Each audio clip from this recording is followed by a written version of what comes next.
Happy New Year! I sort of froze there for a minute. First episode of Foresight TV of the new year 2024. I don't think I've actually had to write the date yet, so I haven't had that opportunity to mess up. And of course, it's a lot easier with computers than it used to be when we write the stuff by hand, right?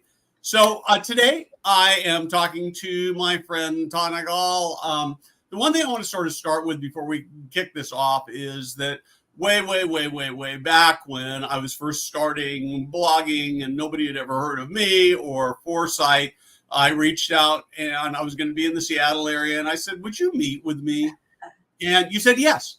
And it was so meaningful because there were some people who sort of took this chance and talked to me that nobody had ever heard of. And, as I was talk to people later on, I had people say, yeah, I remember when you first started, people just wondered who that really weird guy was out there. So I just really appreciate that. I'm excited to get into our conversation. But before we do that, we got a couple things we need to take care of.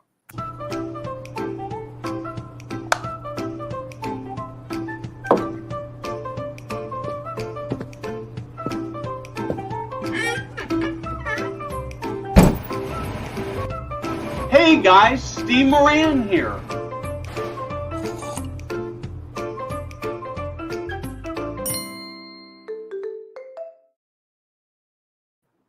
So before we get started, I want to say thanks to KARE with a K. They are the sponsor of Foresight TV. And I wish I could say that with the beginning of 2024, there were no more staffing challenges. Everybody had enough staff members to fill every position and backups. Unfortunately, that's not true. And so you end up in this situation where you need people that you just don't have. KARE is the perfect solution for that. They provide you qualified staff at a much lower cost than staffing agencies. And it's as easy as picking up an app, logging in, making a request. So if you are struggling with staff, this is the perfect way for you to fill those extra shifts that you need to fill so that you're providing the kind of quality care that you promise that you're committed to doing. So we appreciate their sponsorship, and we would appreciate it if you check them out. Tana, welcome. Thank you. About who you are. Tell us who you are. Tell us about your company. Actually, I'd like to have you talk a little bit about your story and how you ended up in this wonderful, crazy business of senior living. Sure. Steve, thanks for having me. Like you said at the beginning, we've been friends for a long time. I was trying to think about when that time was when you called me, but we've been friends for a long time. So it's great to see how you've evolved in the industry, and it's just great to be a part of this. So thank you for inviting me. As we rolled over into 2024, I realized that in this August will be 30 years since I got into the business. Wow. And I got in through, I was working at an advertising agency, actually. I was doing PR and corporate communications for a group and loved my job. It was great. But a gal that I worked with had left the agency, and she went to sell outdoor advertising. So I actually have my friend Peg to thank me for that, or to thank for this. And she had called on the folks at Leisure Care to say, hey, do you guys want to buy some outdoor advertising? At the time, they said, nope, we're not looking to do any outdoor advertising, but you came from an agency and we are looking for somebody to work in our sales and marketing department. Do you think there's anybody at the agency who would be interested? And so Peg called me because we couldn't text because it was in 1994. And said, hey, I think you should talk to these people. And I was one of the many who had no idea what this industry was. In my head, Peg was going to send me to a nursing home, or I really didn't know. And she said, just trust me, go meet these people. And so I did. And like she said, I fell in love with the people. I fell in love with the mission. I had no idea there was something like this out there. And so I started working at Leisure Care and kind of did every job possible there. Started in sales and marketing. I opened new buildings for them. I just worked my way through every department. The only department I didn't actually oversee was accounting, but that's probably a good thing for everybody. And so fell in love with the industry for two reasons. Number one, as Peg had said, the people were just really nice. I had come from a real cutthroat business, and nothing wrong with that. But to be in a business where people really cared about each other and cared about what the mission was, which was taking care of seniors. And I was in my mid to late 20s, and I feel very fortunate that I realized it is important that your work matters. I don't think I thought of how much my work mattered before. I worked for great clients like Starbucks and the Sonics and Bank of America, and great clients. But I felt like in my job and every day since then that I've been able to make somebody's life a little bit better, no matter what job I was doing. And that mattered to me. So, fast forward 30 years almost, and I'm at Merrill Gardens. I'm the president of Merrill Gardens. We have 66 communities across 17 states.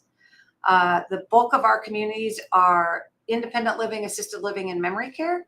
But we have a wide range of communities, some that are all independent living, some that are just assisted living, but most of them have that real nice mix of the 2 or 3 levels of care. And love what I do. That's my history. And I think I just feel very lucky that this is an industry that I fell into and fell in love with. And you're based out of? Based out of Seattle, Washington. Great. Okay. So I'm gonna you spawned a question that I'm really curious about. At the Smash Conference in Las Vegas in October, Jameson Gosselin did moderated a panel of consumers.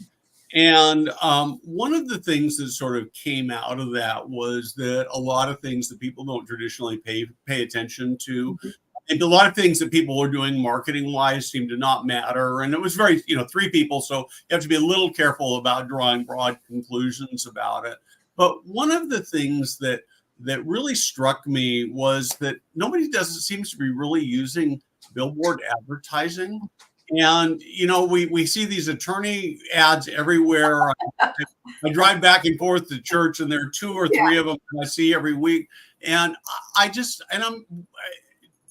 have you guys used billboards? Is there a reason why people don't do it? They're expensive. Would be probably the primary reason. But it's funny you should ask, because we actually did. We had a building we opened in Columbia, South Carolina. And there was just logistically a sign that was just really close to our building off of a very major highway. And we did use billboard. Like all marketing, it's very hard to pin back to exactly why somebody calls you. Because right now, what do we all do? Oh, I saw that sign for Merrill Gardens, Columbia. And then we go to our Google and we look up their number, or we email them from that. And so our salespeople think they heard of us through the internet. But what did they see prior to that? Was it a billboard? Was it a magazine ad? Was it a newspaper ad? Did they hear us on the radio? We still do a little radio in some markets. So it's a little hard to pinpoint. But I think in our world, in this business, none of us have real large marketing budgets. So we're really, really conscientious about how we spend our dollars. But we've done some outdoor, very little, but so anyway, to me, it seems like it's a really interesting idea, and I think the problem is that attribution is a huge problem, right? Right. And yet, you look at companies like McDonald's, car companies that are doing huge amounts of outdoor advertising, and they've obviously. You have to assume that at least that they've done some experimentation and have discovered that when they don't do it, it doesn't work as well as when they do. Right. So let's actually take a look at the industry now. When you look back at 2023, just give me overall impressions and thoughts. So 2023 to me was a bit of a refreshing year. I have to say, I worked really hard to not say COVID as much in 2023. It felt like the first year of the last 4 where we were getting back to business. We were getting back to providing the services to the residents that we had been promising for forever. And so were we back to normal? Absolutely not. But were we more normal than we were? We weren't pre-pandemic, but we were pretty close. And so when I look at 2023, I see the opportunity to get back to resident engagement, really focusing on what is engaging to our residents and rolling out some, programming that way. I see it as more business decisions being made based on business versus what do we have to do because we've got a COVID outbreak. So I saw kind of a return to a more normal operating plan that we've been doing for many years before. Felt Okay. really good. So as you look at 2023 and maybe even back as far as COVID, what do you think that we've learned out of it? And maybe more specifically, how have you grown out of that pretty terrible experience? Yeah, pretty awful experience. And I would say, interestingly, for a lot of people, and I'll speak for myself. For myself, I got into this business and I was told, and our businesses were built on the hospitality model. And I still believe in it very wholeheartedly, that people move with us because of the service we can provide. You know, you need a transportation to the airport, we will take care of your car. If you want theater tickets, we can get you theater tickets. We're going to have a great gym in our building where you can go to classes. It really was based on what hotels did and what hotels did well, or what resorts did and what resorts did well. For me, what was very eye-opening since 2020 is the fact that you cannot deny that we are in healthcare, that there is a component of our business that is absolutely healthcare. And so for me, and I think for some of my peers, it was embracing that part, is to say that we're never going to let go of the fact that we are still there to provide not just care, but care with a level of service that is outstanding. But we play an important part in the healthcare spectrum. We're not all of it, but we're a very important piece of it. So that would be my biggest aha through the pandemic. And then I would say things like this, Steve. I mean, we got really good at communication that was different than it was before. One thing that I have to say that I did not like when we started, but I couldn't get to the buildings. And so, Steve, you've known me long enough to know that that's where I get my energy. That's where I get my creativity, is being out with my team, being out with the residents. And all of a sudden they told me I couldn't go. You know, we couldn't travel. And so, so we started doing videos, which I did. I dreaded it. I can't watch my videos. It was always hard. Today, we really rely on those videos. It was a way for me to get a message out that they could hear it in my voice. It wasn't an email that they may choose to read or not. And people interpret words on a paper different than when you hear emotion in a voice. So I think we got better, at least at Merrill Gardens. I think we got better at how we communicated with important people in our lives. Not just the fact that it was a video, but how we sent the videos out, or how we sent important messages out. We really fine-tuned that part of our business, which we probably wouldn't have had to do if we weren't forced into that. Yeah. And video is such an important way to communicate. Now, I confess, I mean, I'm on video once or twice, sometimes more than that, every single week. And stuff like this is a piece of cake. I could do this 20 hours or 30 hours a week. But I will tell you that when I've got to go solo on video, so I'm actually doing a keynote for the Washington Healthcare Association at the end of the month. And it's a speech I've done before. It needs some tweaking. I've been doing a ton of work on it, and I'm absolutely terrified because it's just going to be me talking to the camera for an hour. I mean, we actually have some audience interaction built in there, and I forced my team to listen to some pieces of it where I'm trying to figure out best ways to tell some stories, and so. But it's huge because I mean I can sit here talking to you like this, right? And by just looking at your face, I can tell how much better than if it were on paper. And one of the things I think about, so talking about what's really important to you. So in our organization, we talk a lot about how our goal is to make the lives of people who live and work in senior living better. And honestly, if you see it written on a paper, you sort of look at that and you say, yeah, everybody says that. But when you put words to it and your emotion to it, it brings a special kind of power. So, we got a fan here. Leave that up for a second, Jada. Hi, Dalen. Thank you. Absolutely true. It absolutely is true. So, one of the other things I want to talk to you about is staffing. Through the month of October and I guess starting in October through November, I attended 5 conferences in 6 weeks. And one of the things that I heard from leaders over and over again is that nobody wants to work in senior living. Mm-hmm. And as I started thinking about it, I don't know how to say it, it pissed me off. Fair enough. Because if we believe that, if we say that, how do we ever expect to recruit people? Because at those same conferences, the other thing that happened is I got a chance to spend long periods of time with a bunch of young emerging leaders. These are people in their 20s and 30s. Many of them are people who could have gone anything they want, kids whose parents own senior living companies, so they've got plenty of financial resources. And yet they've put their hand up and they said, yeah, this is the best place to go spend my life and make my life work, as you did 30 years ago. Yeah. So how do we get here, and how do we fix it? Awesome question. And I probably, how we fix it is big. And I think it's not one thing. If it was one thing, we maybe would have figured that out. But I think it is an all hands on deck approach to exactly what you're saying. Is we can't.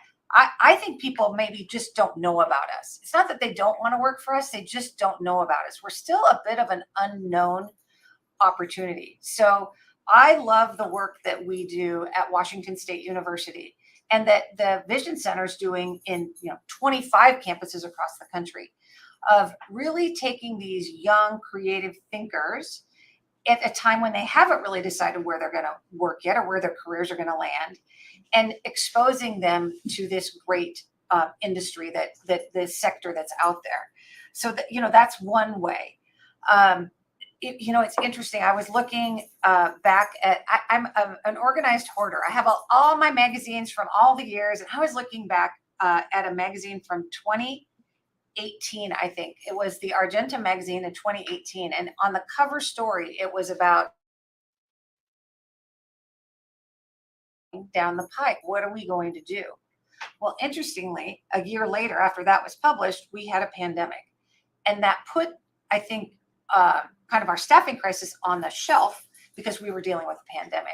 But we've known from sheer demographic standpoint that we were going to be faced with challenges in staffing a long time ago. There's literally not enough people to do the jobs that we've got opportunities for. So on a big picture, what I try to do when I'm not doing my day-to-day job is at an industry level, really work on immigration reform. Some of the best people I have working in my company weren't necessarily born here. They want to work in our business. They want to do great work. We need the help of our policymakers to open those gates up in an appropriate way to get some of those very caring people who want an opportunity, because we've got that opportunity for them. That's really on a bigger level at the long-term goal. That's not something I can solve overnight. What we can do on every day is start working with things like the universities, the community colleges, Job Corps, places where they just don't know we exist, and then giving them that exposure. And then I think the other part is keeping the people who are with us. We saw a lot of people leave the industry during the pandemic. I would say hats off to them. Most of them stayed with me throughout the pandemic. But when things started to lift, there was a lot of people who said, you know what, I can't do it anymore. And I respect them for that, because it was hard. Those day-to-day chores for people were hard. I worked in a couple of buildings during a pandemic, and those were long days, and they were hard. So I respect the people who said, I'm going to go do something different. But for those people who stuck with it, we need to be better as companies and organizations of retaining good people. Whatever that is, if that is, we changed the way we did our bonus structure. And so instead of an annual bonus, you get them quarterly. We've really augmented how we do spot bonuses. We've augmented the way we do employee recognition. Our hero of the year comes to our annual meeting and gets to meet everybody and show our whole company how great they are. And so that I think as companies in this sector, that's one thing we can do better, is keep the great people we've got, put them on a career path. If somebody hadn't said to me, almost 30 years ago, that they saw something in me that could be greater, I don't know if I'd still be here. And I think it's the responsibility of all of us in leadership to find those people that have that spark, put them under your wing, and make sure they have a booming career. Because to get paid to do something that matters so much, come on, who could ask for more? Well, that's the way I look at it. I mean, when you look at, leadership positions in senior living, people say, well, maybe the money's not so good if you graduate from Harvard with an MBA and you can go to Wall Street Journal. But honestly, executive directors are making money that put them in certainly probably the top 10% of earners in the whole country. For sure. And then you go to frontline workers, and people, the message is, well, they're getting paid McDonald's wages to go, wipe butts and give showers. And there's some truth to that, but that's not all they're doing. In fact, that's actually a relatively small part. They're having these wonderful interactions with these older people who they fall in love with and who they build the relationship with. And I just think we need to start telling more of those positive stories about these interactions where people are going to go, man, I want to do that. And I've talked to so many people who've left senior living, and who pine to come back. Yes. Because it really does have a draw. So anyway, I'm sort of gotten you off on my own hobby horse. No, I'm totally with you on that. I really do believe that there are some great opportunities, and like I said, we need to find those people and mentor them through. So I'm looking for my replacement. We all should be, finding people that can absolutely. So when you sort of look at 2024 beyond, optimistic, pessimistic, neutral, where do you think the big opportunities are? What are the things we should be watching out for? How are you sort of thinking about it? Well, I am always optimistic. I think it's kind of a blessing and a curse for me. I wake up every morning with we can do this. This is really exciting. And it's hard to not be optimistic about what we're doing. Number one, demographics, again, support us in what we're doing. We've got, people that are turning 85 at a rate we've never had before. And so we have this huge opportunity with just serving more people. Now, as I look at 2024, things that excite me are the fact that there's different options out there now than there were when I started. And so, Steve, you and I have talked before about our TrueWood model. So we created a moderately priced product during the pandemic, which was a little tricky on our rollout. But there's going to be opportunities to serve this middle, what we call the forgotten middle market, folks that make too much money to qualify for any subsidies at the government level, but don't quite make enough to necessarily be able to move into a traditional CCRC or retirement community. And there's so many of them. So I think the opportunity to be able to serve them, be creative in how we serve them, makes me very optimistic. I'm excited about that. I think it's also interesting to see that how active adult is going to play a role in the whole continuum that we haven't seen before. It's not like active adult is new, although we're kind of acting like it is. Those communities have been around. Del Webb's been around a long, long time. Yeah, they've been around since the 60s or 50s. Right. Yeah. And so we're starting to see that pick up momentum and be recognized in our industry, which I think is interesting. And it's great. We've got room for everybody. When I think back to how the industry's changed, the folks that are moving into that active adult today were the folks that moved into my independent living 25 years ago. It does, it's just kind of changed a little bit of what IL looks like today versus what it looked like 25 years ago. So I stay very optimistic about that. I think, I'm optimistic about what is going to happen with technology. I'm not going to be the one who is going to be promoting artificial intelligence, but I know it's going to play a key part into what we do. And I'm starting to see little glimpses of how this is going to be able to help us. That's one thing that's just probably evolved the most since I got into the business was how technology plays a role in what we do. Yeah. So I'm a big AI fan. We've got a big project we're going to be announcing in the next few weeks that we're doing with one of our partners in the area of AI. But I will tell you, I use it virtually every day. Wow. I don't use it to create my articles because I can write better than Right. ChatGPT, no, hands down. But Right. for ideas and research and Yeah. you know, I actually did a little video script. I told it what I wanted, and it gave me a video script that still needed a lot of work on it, but it really cut down time. And I think over time, we're going to be able to take things like data Yeah. from your EHR and EMR and post it in there and get just amazing insights out of Agreed. it that'll make life for residents and team members and everything better. So I really love that. Can you? I'm sort of where the clock is running. I'd like to actually dig a little deeper into your middle market product and Sure. have you talk a little bit more about what that is. Absolutely. So it's definitely been a mission-driven project. We started talking about it, interestingly, at about the time that Nick was doing their middle market study. And so we were trying to come up with what would that business plan look like. Nick's coming up with all the data that helped support what we were working on. And so one of the things we figured out is it was going to be almost impossible to develop it from the ground up. Development costs, land costs, construction costs are high.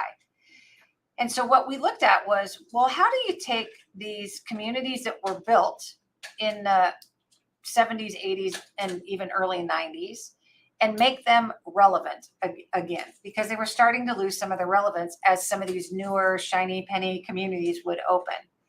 So at Merrill Gardens, we had the opportunity to actually buy a couple, like 25 communities at a low basis.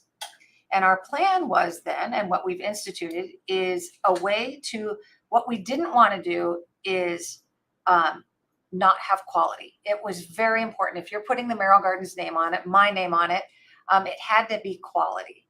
But we needed to find a way to deliver that service in a more cost-effective manner to keep that rent lower. So we just went to work on modeling and performing what this could look like. And so when I talk to people on panels, or I'm even trying to explain it to my friends, I equate it to the world of hotels because people can get their heads around that. So if Merrill Gardens traditional is the JW Marriott, Truwood is the Courtyard by Marriott. Still a great product, still clean and great service. But at JW, I'm going to walk in and they're going to take my suitcase away. They're going to have it all put away in my room and I'm going to be all set up and good to go. And when I check into the Courtyard, which is where I mostly go, I'm going to take my bag with me and I'm going to carry it and I'm going to put my stuff away. And that's how I like it. One of the things that we did before we rolled anything out is we did them ourselves. We did focus groups where we brought mostly family members in, people like me, and talked to them about the price of senior living and assisted living. And everyone that we met with either had a family member in senior living or was contemplating it. And it was super interesting to chat with these folks about what was important to them. Like, what are some things that we need to make sure we include no matter what? And what are some things that you could do without to keep that rent low? And it was absolutely fascinating. So that's how we kind of designed what we put together. So the first place that we looked was in dining. And Steve, I don't know if you remember, you and I were having Starbucks down by the airport one day. Do you remember that? Yeah. And we were talking about it. How could we make dining better? And I don't even know if I gave you enough credit yet, but one of the things that we looked at was something that you said, which was, wouldn't it be great if you stocked people's kitchens with things like they wanted for breakfast and they could do their own breakfast? Do you remember telling me that? I do. Yes. I didn't know you were doing that. We tried it. It was one of our test cases. Does it work? It could. What we found, what worked better was that still being an option for people.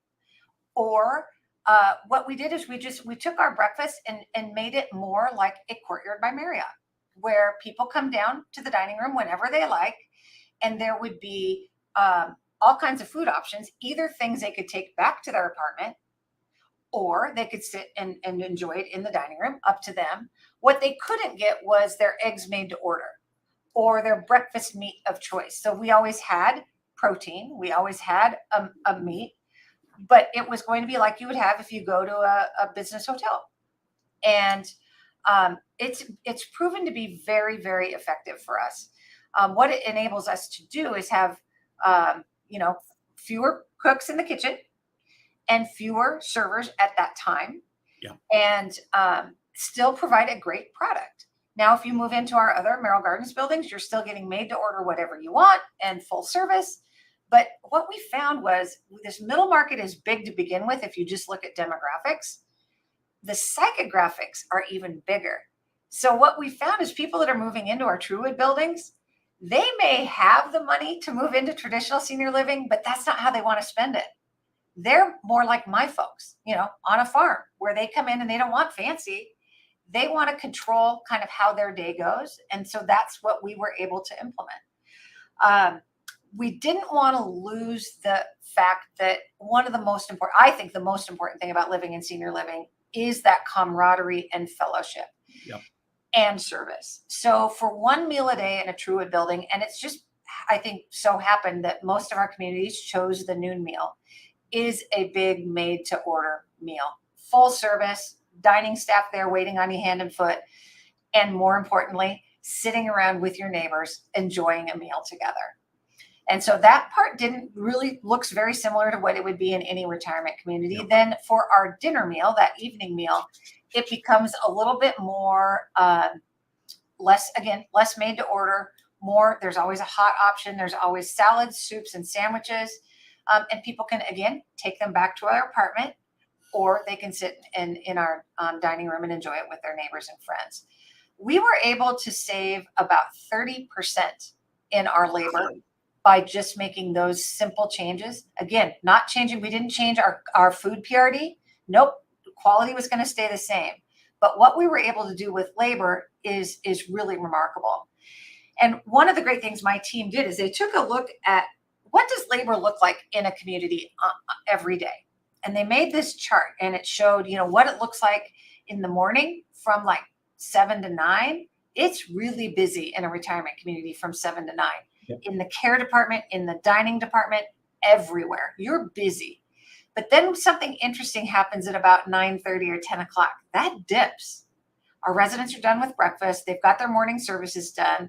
And so our team has a little more time on their hands. So we developed a role called the resident experience partner, a rep. And so those folks, maybe they started in the kitchen in the morning. At about 9:30 or 10, their job evolves into activities or maintenance assistant or something else where their 8-hour shift is broken up by doing different things in the building. And I go back to the responsibility I feel like I have and our department heads have to find those sparks out there that are going to be something in this industry someday and expose them to more options in a community. And that's what we've been able to do through our rep program. So what that also does is it keeps us, we need fewer people because we've got fewer people doing more because we're being more efficient with their time and their day. So when we first rolled that out, I'm thinking, well, this is going to be really good for us as a company. The thing I didn't expect that's been such a great bonus is that the enjoyment people have in their jobs has improved greatly.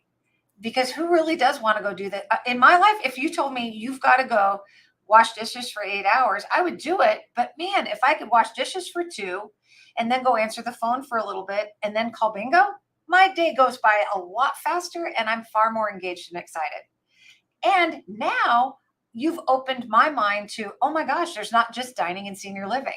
We've had folks that started in dining that we gave them exposure to our memory care. They got to go serve in memory care. And all of a sudden they're on a path to be a caregiver and maybe a nurse someday. That wouldn't have happened if we just kept them behind the door in the kitchen washing dishes. So that's a benefit that we just never dreamed would happen. And it's happening. The other thing I'll say is like on the activity side, and some of these things we've learned from Truwood, we're doing in all of our buildings because it's worked so well. So that rep position you'll see in a Merrill Gardens building too. We want to build career paths for all kinds of people. Yep. But the other thing that is still a little bit new with us, but I think it's going to go everywhere. We call it True Would Sure Could, which is when a resident moves in with us, they know they're moving into a community that we're really trying to control the rent cost. And so in our getting to know you form that we have in all of our buildings, we don't just encourage at this point. We say, okay, we see that, you were a school teacher, or you were an artist, or you, ran a business. We are going to ask you to actually teach an art class. Would you be willing to teach an art class once a week to the other residents? We did that because we wanted to be able to kind of save on hours and activities. But again, that fringe benefit has been, all of a sudden, my residents have a job. They have a purpose that they didn't know they were going to have when they moved in. And I stop and think about my own dad, who just turned 93. And why is he 93 and still doing great? Well, I think it's got a purpose. He still goes to our ranch every day. And I think he thinks I'll starve to death if he's not growing cattle. And so that's his purpose. And to be able to take that and say, we all still want that. Don't we all still want to be relevant in our lives with what we do? Just because you turn 75, 80, 85 doesn't mean that goes away. I feel like our job is to help our residents continue to find that purpose. So do they want to volunteer? Do they want to do our flower arranging for our dining room? Do they want to mentor some kids in the elementary school because they were a school teacher? Fantastic. We will do intergenerational things. So again, that's helped us in our hours and activities. And on the other side, we're making residents feel more empowered to continue their life's work if they want to. We get family members involved in it because there's nothing better than having families that are your ambassadors for you, supporting the residents and supporting each other. So the one area where we don't negotiate and we don't, I wouldn't say we discount, we try to be efficient, but that's on the care side. Assisted living is assisted living, and that's not an area where we want to, cut any corners whatsoever. So we really work at the other areas. And what that means is we're looking at every single line item and every single P&L on how we can be efficient with our dollars to enable us to keep the rent as low as possible. Right. So, sorry, Steve, I just went on and on that one. Great. So I've got to, we're past time, but I want to do two quick things. I won't get to my last question that I wanted to hit. First question is, somebody asked, is rep available at both Truewood and Merrill? It is in most of our Merrill Gardens buildings. Yeah. Because like I said, we proved it out at Truewood to work well. And so in a lot of our buildings, we do. If you look on our job site, on the Merrill Gardens website, you'll see the rep position in both Truewood and Merrill. So one of the things you talked about, and you didn't say this explicitly, but what I'm reading into it, particularly with your Truewood, is that you set proper expectations for your residents. And I think that's so critical, because I think what ends up happening in too many high-end, and this should be done, frankly, in my view, even in high-end buildings, because there's still things that you can't do. Right. And you can be in the most luxurious building in the world, and honestly, you're eating 3 meals a day there. You're going to once in a while go in there and have a meal that's either not very good because it's just objectively not very good, or it just doesn't meet your taste. Right. And when salespeople and move-in coordinators set those proper expectations, people just go, yeah, I knew that. And so I really appreciate that. Tana, thank you so much. This has been great. Obviously we have to do this again soon, because there's so many more things I want to talk about. But we are out of time. And so with that, we will be back next week with a great show. Tana, if you'd hold on for just a few minutes after we're off air, I'd love to catch up and hear your thoughts. Absolutely. Thank you, Steve. I appreciate it. Thank you.